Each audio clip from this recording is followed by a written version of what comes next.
Donc, exemple 6, on dit une grande roue de 12 mètres de diamètre. Donc, 12 mètres de diamètre. Prend 6 minutes pour effectuer une rotation. On dit soit ajouter la hauteur de la grande roue par rapport au centre de la grande roue. C'est important ici. Et le temps écoulé en minutes depuis le début du tour de la grande roue.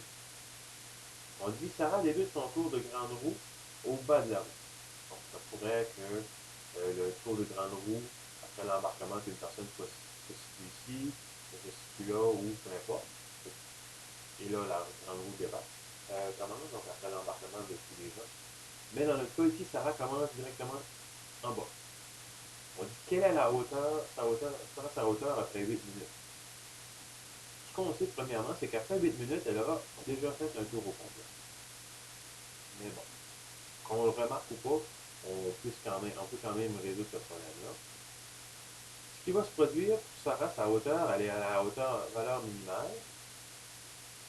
Pas le choix, elle va aller dans ce sens-là, elle va monter.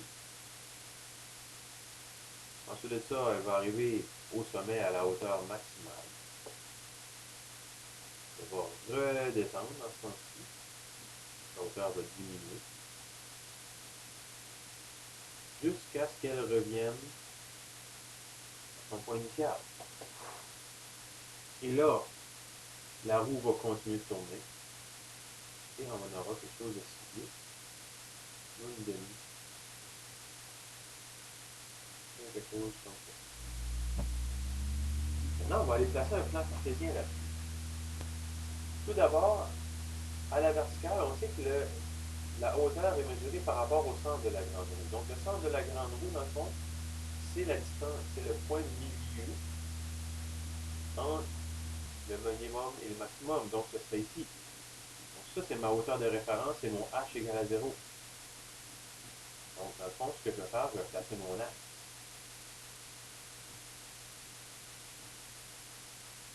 Qui va me donner une hauteur maximale de plus 6, une hauteur minimale de moins 6, parce qu'on est toujours par rapport au centre. Donc, si on est 6 mètres sous le centre, et là, on est 6 mètres au-dessus du centre. Maintenant, où est-ce qu'on place notre axe vertical? Bien, on doit s'arranger pour que notre axe vertical croise un point où est-ce que c'est un minimum, parce qu'elle commence au point le plus bas. Donc, je vais placer mon axe ici. Donc, mon axe de la hauteur. Ça, c'est mon axe du temps. Maintenant, pour faire un tour, ça prend 6 minutes. Donc, ce que ça nous donne comme information, c'est que la période est 6. Et on peut aller calculer le paramètre B à l'aide de cette information-là. Donc, on peut faire le produit croisé. Donc, 2B, 2π est égal à 6B. Donc, on dit passer de chaque côté.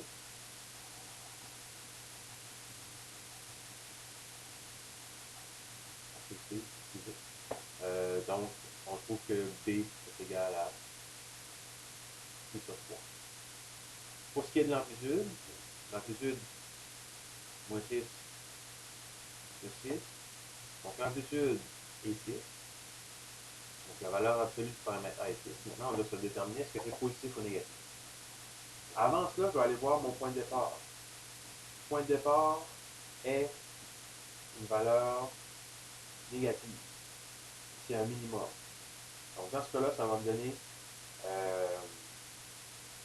je devrais prendre une fonction cosinus pour modéliser ça. Donc, je vais dire la hauteur en fonction du temps c'est égal à quelque chose avec un cos de pi sur 3 t. Puisque la valeur de départ est négative, on va mettre moins 6. Maintenant, on va aller calculer ça lorsque t est 8 minutes. Donc, on cherche la hauteur. Donc, h égale quoi lorsque t est 8? Donc, on va dire h de 8, c'est moins 6 cos de pi sur 3 fois 8. Pour la calculatrice, on va mettre en radian. Donc, j'ai 8 pi.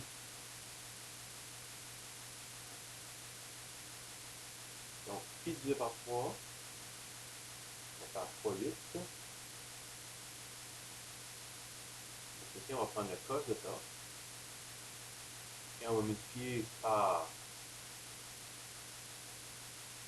moins 6. Donc on va trouver une hauteur de 3 mètres. Donc on va situer à 3 mètres au-dessus du centre de la grande roue. Donc on va trouver que c'est égal à 3.